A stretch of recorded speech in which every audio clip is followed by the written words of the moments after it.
Hello daddy. हां ते धनुला बघायला पाहुणे येणार आहेत. म्हणलं तुम्ही आला असता बैठकीला तर. अरे वा वा वा वा जावई बापू, लय आनंदाची बातमी दिलीत तुम्ही. पर जरा उशिरा दिलीत वा.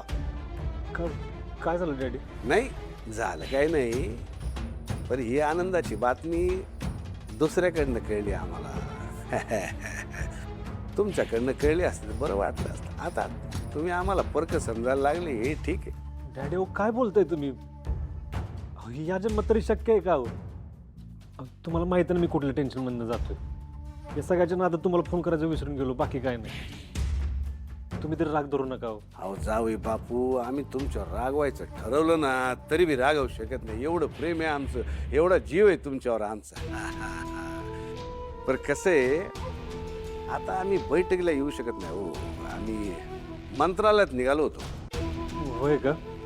ठीक आहे. तुम्ही या जाऊन डॅडी. नको नको नको नको जावई बापू,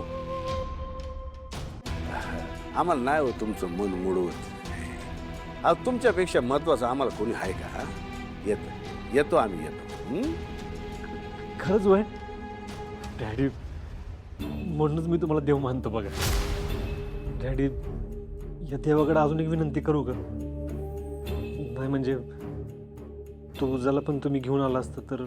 आमची बी लय इच्छा होती ना, पण ती पोरगी आमचं ऐकेल तर शपथ. लय समजवलं आम्ही तिला, पण नाही म्हणजे नाही. मनच काढून घेतलं हो तिने त्या घरातनं. काय करायचं? आणि जावई बापू, मी काय म्हणत होतो, तुम्ही आणि ती दोघंच बघा. काय नवरा बायको मध्ये आम्ही पडणं आम्हाला बरोबर वाटत नाही. हा तेव्हा बघा काय.